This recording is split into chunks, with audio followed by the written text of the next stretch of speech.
தம்பி தமிழ் மீடியா நேயர்களுக்கு வணக்கம். நாம் தமிழர் கட்சியின் துறைமுகம் வேட்பாளர் வணக்கம்ண்ணா. வணக்கம்.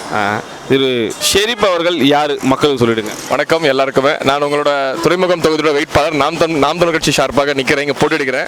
என்னோட முழு பேர் ஆர் ஃபௌசான் ஷெரீப். நான் வியாசர்பாடியில் வசிக்கிறேன். எனக்குன்னு சொல்லிட்டு ஒரு என்ஜிஓ இருக்கு. நான் ஆல்ரெடி களத்தில் ஒரு 10 ஆண்டுகளாக சோஷியல் சர்வீஸ் ஆக்டிவிட்டிஸ்ல இருக்கேன். அதே போல முக்கியமான விஷயம், ஃபௌசான் ஷெரீப்ன்றது மக்களின் ஒருவன். இங்க துறைமுகம் பொறுத்த வரைக்கும் இங்க இருக்கிற இளைஞர்களுக்கு எப்படி ஒரு வாய்ப்பு வேணுமோ அதே போல எங்களை மாதிரி ஒரு இளைஞர்கள் ஒரு வாய்ப்பு கொடுத்து நாம் தமிழர் கட்சி. இதே போல மக்கள் இங்க இருக்கிறவங்க தேர்ந்தெடுத்தாங்கன்னா இங்க இருக்கிற இளைஞர்களுக்கு ஒரு சிறப்பான ஒரு வாய்ப்பு கிடைக்கும். மக்கள் ஏன் உங்களுக்கு வாக்களிக்கணும்? பெண்கள் பாதுகாப்பு எந்த கட்சியும் கொடுக்காத வாக்குறுதி நான் ஒன்று கொடுக்குறேன் பாருங்க. மது போதை தடை செய்யப்படும். வந்த ஆட்சியில உட்கார்ந்தோட முதல் விஷயமே மது போதை தடை செய்யும். அதே போல நாங்க மது போதையோட வருமானம் நம்பி கிடையாது. நாங்கள் நம்பிக்கிறது வருங்கால இளைஞர்கள் அவங்களோட படிப்பு, அறிவு, கல்வி, சிறப்பான அவங்களுக்கான ஒரு மருத்துவம் உருவாக்கி கொடுக்கணும். இந்த துறைமுகம் தொகுதியை பொறுத்த வரைக்கும் இது வரைக்கும் நீங்க பிரச்சாரம் பண்ணுறீங்க. அது இல்லாமல் நீங்க ஒரு 4வது வாட்டி இந்த தொகுதி பக்கம் வரீங்க.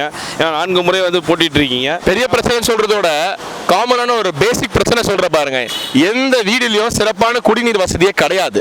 எந்த திருவிழா போங்க பம்பு செட்டு தான் இருக்கும். அதுதான் உண்மை. இன்னைக்கும் மக்கள் ஜக்கில் தண்ணி பிடிச்சின்னு ரோடு ஓரமா பம்ப் அடிச்சுன்னு தண்ணி பிடிக்கிறாங்க. இதுதான் இது வரைக்கும் மாற்றமே ஆயிருக்குது. திமுக பொறுத்த வரைக்கும் ஒரு சுத்தமான குடிநீர் வசதி கூட பண்ணது கிடையாது. துறைமுகம் தொகுதியில கிட்டத்தட்ட 40% இளைஞர்கள் மது போதைக்கு தான் அடிமையா இருக்காங்க. எத்தனை பேர் கூலி வேலைக்கு போறாங்க தெரியுமா? எத்தனை பேர் அன்எஜுகேட்டடா இருக்காங்க தெரியுமா? எம்ப்ளாய்மெண்டே கிடையாது. இங்க வேலை வாய்ப்பே கிடையாது.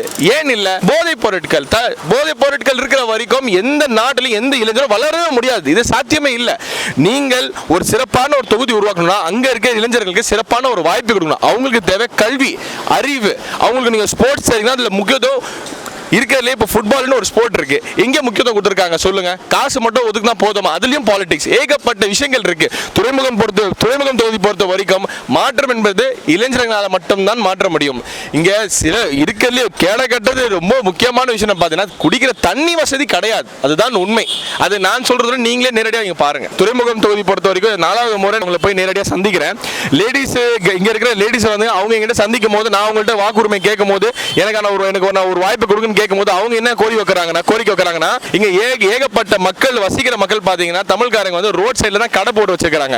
இப்போ அவங்களுக்கு ஒரு கடை வசதி பண்ணி தரணும். வீடு மட்டும் கொடுத்தா பிரச்சனை முடியாது. அவங்களுக்கான பொருளாதார வழியும் பண்ணி கொடுக்கணும். அதனால இங்க இருக்க பெண்கள் இருக்கும், ஆண்கள் இருக்கும், அவங்களுக்கான பொருளாதார வழியை கேட்கறாங்க. என்ன பண்ணணும் நாங்கன்னு சொல்லிட்டு ரோட்ல கடை போட்டுறோம். எலெக்ஷன் வரைக்கும் அந்த ரோட்ல கடை போட்டு விட்டுறாங்க. எலெக்ஷன் முடிஞ்சா ரோட்ல இருந்து கார்பரேஷன்காரன் அந்த கடையெல்லாம் எடுக்க சொல்றாங்க. அது எப்படிப்பட்ட அரசியல் நீங்க பாருங்க. நீங்க யோசிக்கணும். வீடு மட்டும் கொடுத்தா சரி கிடையாது. நீங்க இது மட்டும் மண்டபம் மட்டும் ஒரு சரி கிடையாது. ஒரு ஸ்போர்ட்ஸ் மட்டும் இல்ல ஒரு ஸ்கூல் மட்டும் கட்டி கொடுத்தா சரி கிடையாது. உண்மையா மக்களுக்கு பொருளாதார முறையில் நீங்க அரேஞ்ச் பண்ணி தரணும். அதுதான் முக்கியம் கோரிக்கை.